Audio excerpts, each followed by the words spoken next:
Hi, I'm Jim Lindeman again, and I'm going incognito here in my clothes.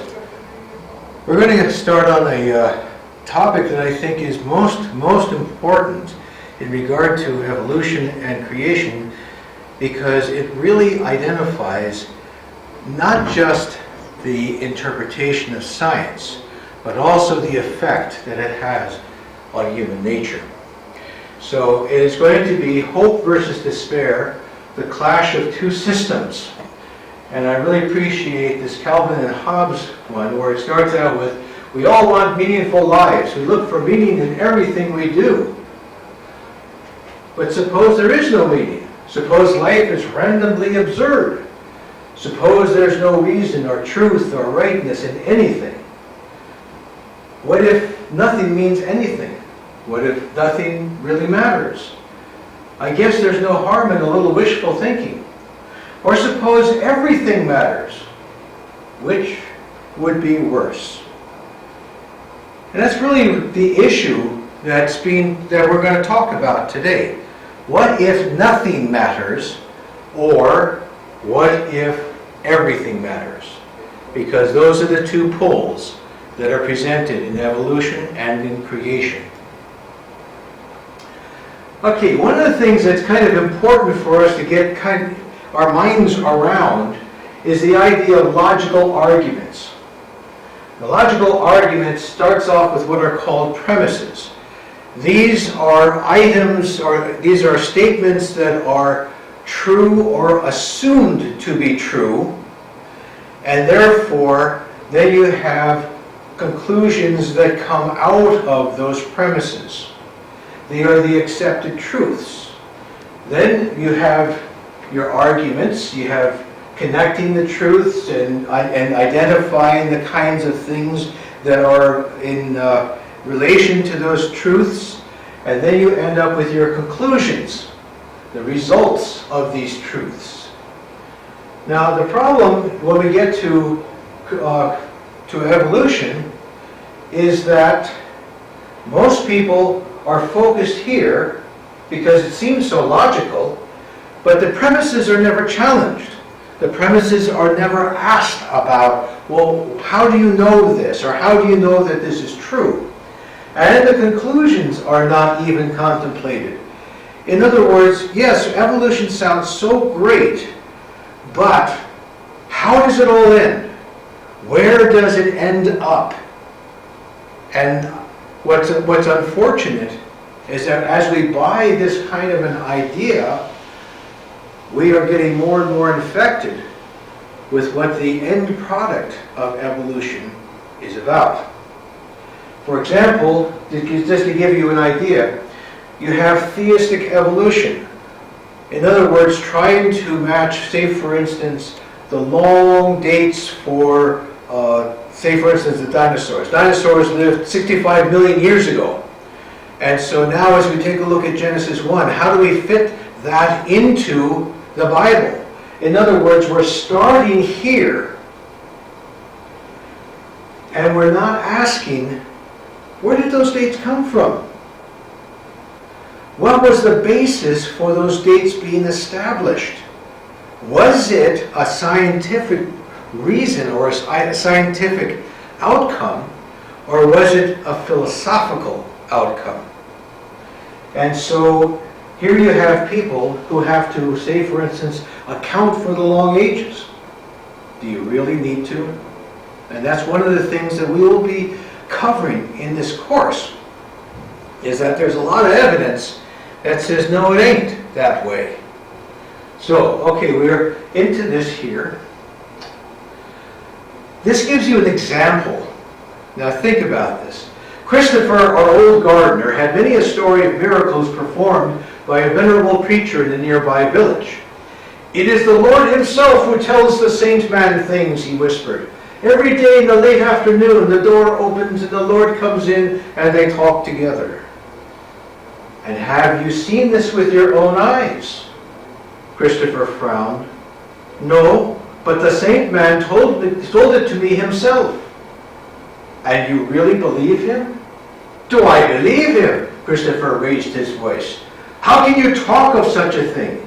Do you suppose the Lord would come in every day and sit down and talk with a liar? Now this can give you a bit of a chuckle, but it's the same kind of problem that you see here, is that he gets into the middle of it, and when somebody challenges him about the premises, are they really true? Are they really givens? Are they really the starting point? He ignores that because he's already here. Evolution, same thing. Everybody ignores this because they're stuck here in this kind of a thing. Same kind of rationalization. One system's view of existence. Okay, we talked about last time about data and which phenomena are essential and non-essential. How do you know? Well, it's because of the interpretation that is philosophy or theory, which has its own foundation. Now, one view without God talks about, of course, the Big Bang, where it starts out with this little tiny,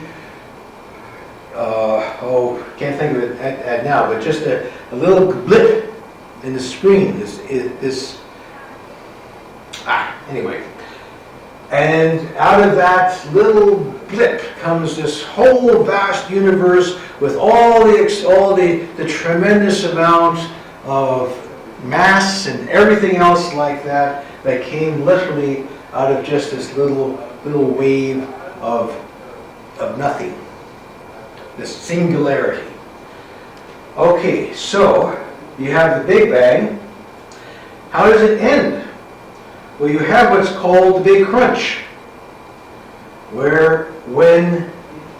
if the universe has enough size, or enough mass, that the force of gravity will slow it down and finally get to a point where it'll begin to contract in upon itself and end up in this little singularity point, perhaps to start all over again, perhaps not. So that was one possible way of the universe coming to its conclusion. The other possible way is what I call the dead light bulb. So yes, you have this Big Bang, but there's not enough mass. And so it just keeps expanding and expanding and expanding until the second law of thermodynamics kicks in, which basically says that all energy goes down to its basic, simple level, which is not usable for work. Or you could say chaos, or however you want to say it. But basically, what happens then is that because the energy is not usable, you have a universe that runs out of energy. And one day, all the stars will all blink out, and all that will be left is a black nothingness with the rudiments or the fossils that a universe had been there once upon a time. Now, one of the things that they're discovering is that there really isn't enough mass to slow the universe down. That they're trying to postulate all kinds of unknown things, unseen things, trying to come up with, somehow to fill in an enormous gap. It's something like 80% has to be accounted for because of the seen and understood universe. That only counts for about 20%. And so the likelihood is that the end of the universe is going to be this dead light bulb where everything is dead and you just have these fossil remains spinning further and further into unknown space. Now, with this view without God, you have fatalism. Everything is merely happenstance. There is no point, there is no purpose, there is no direction that it's going in. You live and disappear. Nothing in the universe will notice The universe itself will disappear. Even its demise will not be noticed. Every achievement, accomplishment, advancement, evolutionary milestone is simply a nothing in the end. And nothing could care less. In other words, when you wake up in the morning, you look at your day and say, oh, I got to get these things done. And these are important things for the sake of humanity or for the sake of whatever. At the end of the day, you look back, and no matter what you have accomplished, you end up basically seeing your day as absolutely valueless.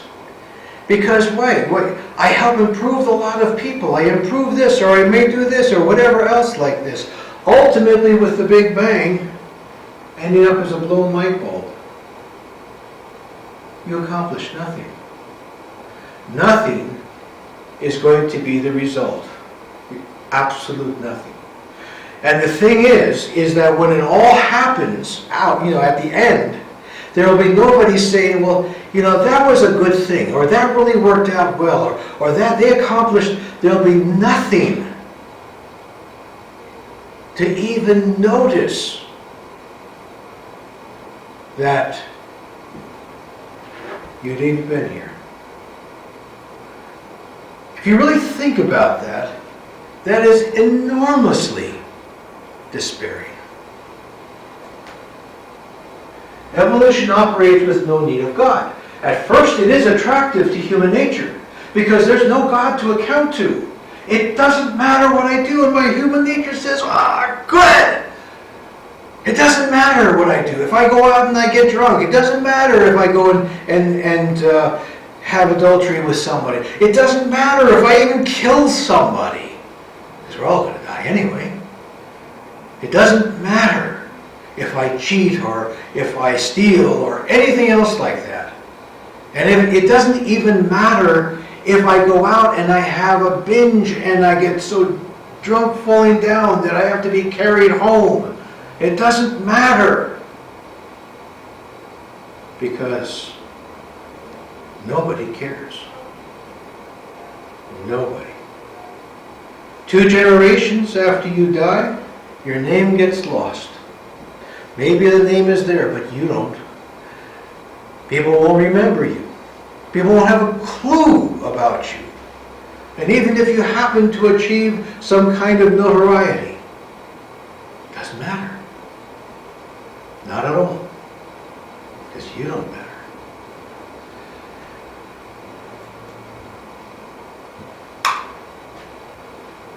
Okay. This is the... there we go. Being an evolutionist, Sagan could not keep from expressing this doctrine in his opinion of the eventual outcome of man. Extinction, either by self-destruction or by evolution into another being, or good roasting by the sun.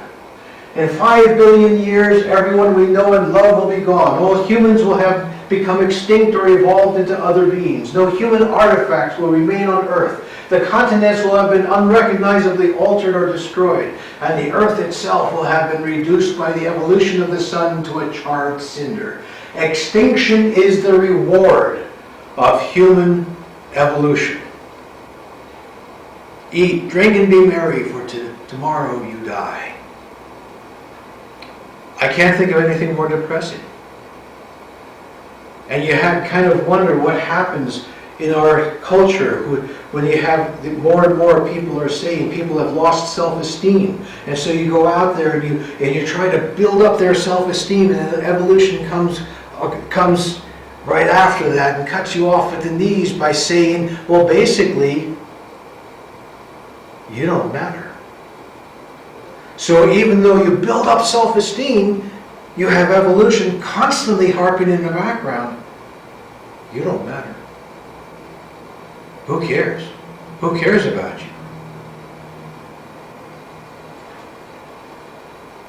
If all creatures eventually vanish, humans won't have a future because we will either become extinct or evolve into another life form. Yes, but that's something else we have evolved into would be our legacy. So that would be all right. This is Stephen Jay Gould, again, one of the high-powered evolutionists. The only thing is he never finishes this. Oh yeah, we evolve into something else, but it doesn't matter. It doesn't matter because it all disappears and nobody cares. Nobody notices. In the movie Love and Death, the main character, Boris Grushenko, Woody Allen, asks, what if there is no God? What if we're just a bunch of absurd people who are running around with no rhyme or reason? Sonia, Diane Keaton, replies, but if there is no God, then life has no meaning. Why go on with living? Why not just commit suicide? Boris quickly answers, well, let's not get hysterical. I could be wrong. I'd hate to blow my brains out and then read in the papers that they found something. Okay, so this is being treated rather lightly, but that's the point. Is what is there then to get, why you should get up in the morning? What is there that you look forward to in the morning? What is there when you finish the day and you look back and you say that was a day well spent? Who cares? That's the message that pervades Western civilization right now. Who cares? Who cares who you are? Who cares if you blow your brains out? Who cares? And the strange thing is that we have the response of the humans in this Western civilization really fight against that kind of an attitude. But as long as they hold on to a system of thought that constantly hammers away that you are worthless, they're not going to get anywhere. Evolution operates with no need of God. At first it's attractive. Okay, we just talked about this. Bumper sticker. Came across this bumper sticker not too long ago. It doesn't matter because you don't matter. Well, in one sense, that's kind of a way of tossing somebody out that's trying to get close to you. But in another sense, that is the statement of our society. Because you don't matter. At all. Oops. Basic babies having no attention die. They found that out in these orphanages where there were so many children there that they didn't know what to do, so they just basically changed diapers and fed them, and they had this mortality rate that was off the ceiling. You know, just a tremendous amount. Why? Because a child, even a child that's growing up, would rather have negative attention than no attention. We're not built to have no attention. We're not built to not be noticed. We're not built to have nobody value us at all. We are not built to be nothings. And so your whole basic outcome of evolution is a philosophy of despair, an attitude of despair, a surrounding atmosphere of despair. And you take a look at our lives, you take a look at our culture, you take a look at so much of what's going on, and this despair is invading our lives, our world, our culture, more and more and more and more. There is no value. How many kids now just go out and they get high, blast their minds? Why? You know, I think back in the 60s, where kids would have a mission. They would go and they would go into other parts of the world. They would be part of the peace movement. And they would help tribes. They would help other people to improve their lives. You don't have that nowadays. The basic occupation is either video games where they can lose themselves in it, or it is to get alcohol and drugs and basically lose any concept of their value and of their world's value. and they just exist.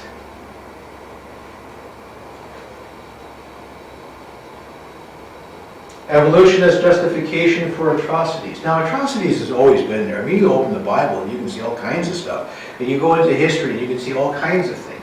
But the thing is that what has happened in the last 100 years or more is that evolution becomes more and more the justification to do things like slavery and discrimination against non-whites because they're less evolved. And so in North America you have this, in Africa, Union of South Africa, the idea that the blacks are less evolved. They're lower in the scale, they're closer to the apes, and therefore we are justified to treat them the way we have. You have the same thing with ethnic cleansing, national cleansing, get rid of. So in Australia, the Aboriginals were hunted to be killed for sport because after all, they were less evolved. And therefore, just like any other kind of animal, you can trophy hunt. Nazis in Russia. Again, you have the Jews and the Gypsies. And the Nazi system was based on evolution. The super race, the Aryan race. You have the Russian as well with the political evolution. And therefore, let's clean out all these things that are preventing us from achieving the utmost in evolution. And of course, interesting how much the Jews are factored into this, because this is God's people. And Satan hates anything that's God's. American First Nations, they're savages.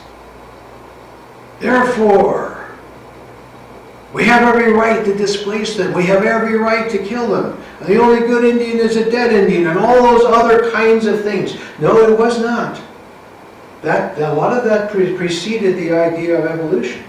But when evolution came on board, now we have justification. Now we can feel good about this.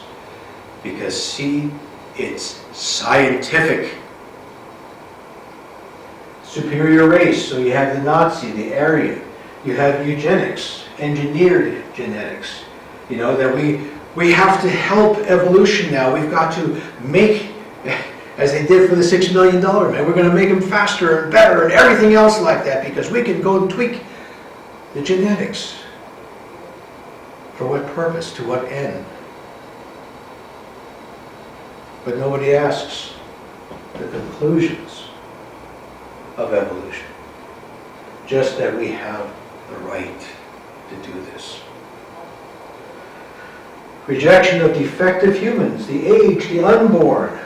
Why? Because they're going to mess us up. They're going to mess up the genetic structure. They're going to give us all kinds of terrible kinds of things. And we have to get clean, ethnic cleansing, what is undesirable.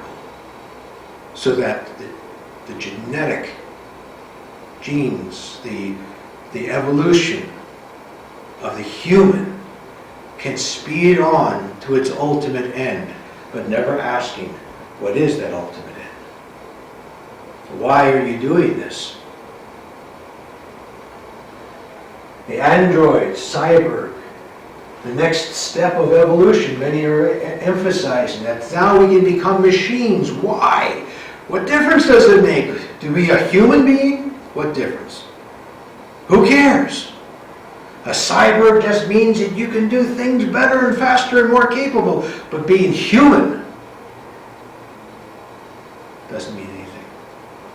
Being human gets in your way. The faster we can cleanse ourselves of that, the better we have stepped up further into evolution. Superior political system was communism under Marx. He saw what Darwin said and said, this is exactly the way that governments must work.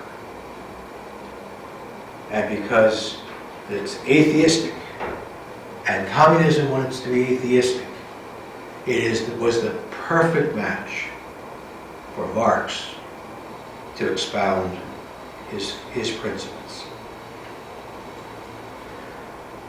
So this is without God. We don't matter. Are we built to be nothings? Now you have the contrasting view with God. All right, what's happening? Creation. Take a look at creation. You have God involved, and that's scary because we know that we're going to be accountable. We're the visited planet. God actually came and set a foot here. God actually came and bound himself to Abraham and all the way down to even to us. It does matter what I do. I am accountable. The price is that I matter eternally. In other words, why is God so concerned about us? Is because he knows we've got an eternity ahead of us. And he cares. We matter where we're going to finally end up. And so he's doing this because he really cares. You are valuable. You are worth even the cost that he would have, or pay rather, for your sake. You matter. And you matter that much. Kepler took this whole science is thinking God's thoughts after him. It is not as if this is divorced from God, but rather, as you go deeper and deeper into science, the more and more you begin to see the absolute powerful wisdom of God. And look into the DNA and the way that it was so constructed, and how it folds up into the different, so that this huge strands of DNA fold up into a little nucleus, thousands and thousands, millions of times in your body. The basic result is hope. If God cares and God's with me and God's stepping there and God has a destination for me and God has a value to me and God is building a place for me, the result then is hope. The result then is, we matter. We're valuable. There's more than just this existence. And then you get out of it, and there's nothing left. Always be ready to give a defense to everyone who asks you for the reason for the hope that is in you with humility and respect. We Christians have something this society desperately needs. We have hope. We can build people up. We can give them that self-esteem that comes not because they've practiced certain whatevers, but because there is a God that says, you matter. I love you. We have hope. We have something to share. And we need to keep that in mind as we go out and face a world that is in despair because of what evolution keeps saying to them. God is involved. His story helps make sense of what we see. Our culture is deeply infected with a system that can only result in despair, although not always welcome. Christianity offers real hope. You matter. Evolution is not just a science thing, and that's where people get all confused, because a lot of times you have science as the idea. This is science. This is science. No, it isn't. It is the desire to remove God from the universe. Evolution is simply but powerfully the pry bar. The fatalism becomes pervasive, epidemic of lowest self-esteem. We are helpless and hopeless victims of impersonal forces, even like genetics. The genes made me do it. Well, it used to be where it was astrology, and the stars made me do it. or whatever else. But now we can safely, scientifically point to the genes and say, they're all at fault. I'm helpless. I'm not accountable.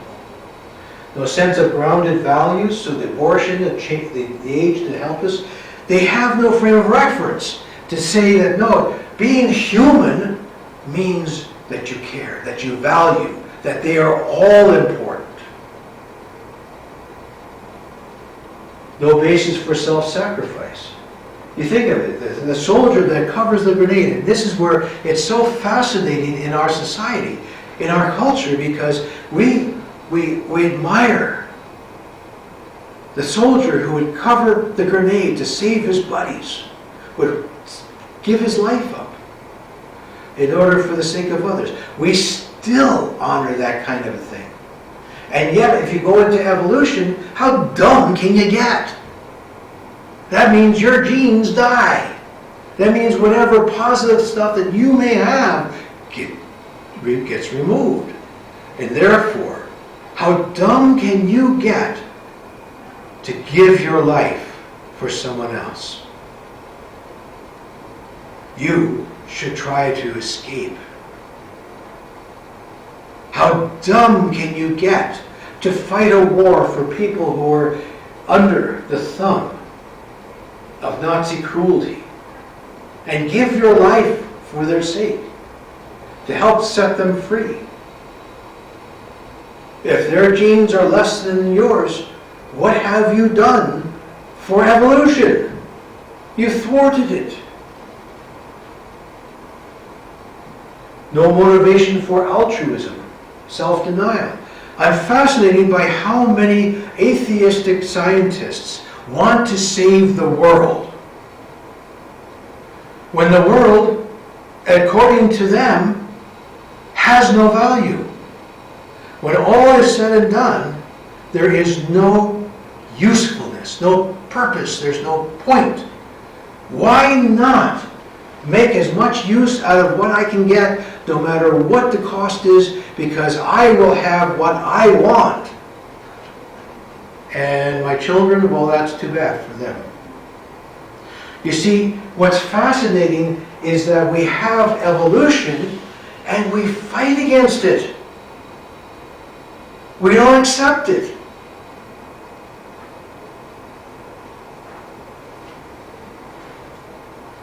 Having no God appeals to fallen human nature, being conflicted, miserable, and empty, comes with it. And many false prophets will rise up and deceive many, and because of lawlessness will abound. The love of many will grow cold. It's a pretty accurate statement for what I see happening now. Yet,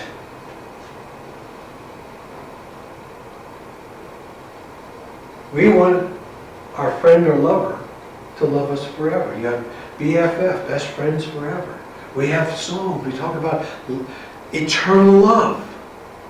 We want our reasonableness to have come from somewhere. We want reasonableness to be able to plead to say this is reasonable, that isn't. We want the justice of our legal system to point to a greater justice. Not just whatever's handy or whoever's got the greater amount of money. And when we see that happening, we raise a cry. But why? If evolution is really true, who cares? Grab what you can, because if you can be the superior, the super race. We want accountability, particularly in our neighbors and our leaders. We don't want to be accountable to God, but we want them to be accountable. Why? If we don't think we deserve being accountable, or we should, why should they? We want noble deeds, especially our own, to be admired, valued, honored. We want the person who comes back as a veteran and he has given his leg or his arm or whatever, even his life, to be able to say to their family, this was a man who really identified what it was to be human. Of course, evolution, that was stupid. But anyway, We want forgiveness, especially for when we have really made a mess. Yeah, we have guilt. And one way of getting rid of guilt is say, well, you don't matter. I don't care about you.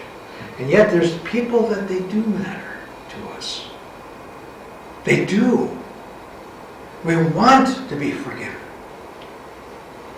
But evolution doesn't give you anything to give you that kind of forgiveness. We want more than mere emptiness to who we are. Now, how many people are taking selfies? They want to look at me, look at me, approve of me, like me, like me, like me. Why? Because we don't want to be empty. And evolution says, but you have no value. And so we have this constant struggle, even though having no God appeals to fallen human nature. We keep desiring what only God can provide. At the center for the reason for the universe's existence, to understand the ends, we have to look in the middle. To understand the beginning and to understand the end in Christianity, in the Bible, we have to look in the middle. We have to look at Jesus. The Copernicus effect was actually a misrepresentation of him. He had no desire to take God out. He just simply said is that when we take a look at the universe, at least in his frame of reference, does not revolve around the earth. The earth revolves around the sun. Why? Because it's easier to say, okay, this is what's happening and so forth. But this has been extended to something where, no, the earth is not the center of the universe, you're not the center of the universe, you're stuck in this little arm on the Milky Way galaxy and nobody cares. Who are you? You're too small. You're too insignificant. You're this little gnat, or a gnat on the back of a gnat kind of a thing. Which may not be true after all, that we're not the center of the universe. There was a researcher who decided to go and plot distances to the various galaxies on a graph. And what he found was that they would cluster around certain values. And he says, in other words, at least from what we can see, there's bands of galaxies. You wouldn't be able to see the bands unless you were at or close to the center of the universe.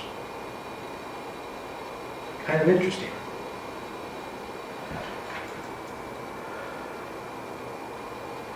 At Sagamore Hill, Theodore Roosevelt and I used to play a little game together. After an evening of talk, we would go out on the lawn and search the skies till we found the faint spot of light mist beyond the lower left-hand corner of the great square of Pegasus. Then one or the other of us would recite, that is the spiral galaxy in Andromeda. It is as large as our Milky Way. It's one of 100 million galaxies. It consists of 100 billion suns, each larger than our sun. Then Roosevelt would grin at me and say, "No, I think we're small enough. Let's go to bed." We're this little, tiny, wow. And yet, this is the visited planet. Not a theory, an account, an eyewitness account. Jehovah is personally involved in the affairs of earth. So he cuts a covenant with Abraham. And a covenant means uniting the core of being between two people. That's what it means. And so you have God, Jehovah, doing that with humans, these little specks in the midst of all of everything, how tiny and how insignificant and everything else like this, stuck in this little arm on the Milky Way galaxy. And God would do something like that. The God that's the creator. I love that picture, kissing the face of God. The creator has actually put foot on this earth. as a human being, as one of those insignificant beings. Almighty God counted your life more valuable than his own. The maker of this universe and more has died for you. When Jesus died, every cubic millimeter of this universe was affected because its creator died. Everything was affected by that death. You want to say that the earth is insignificant, then you have to work against what the evidence of what God would do.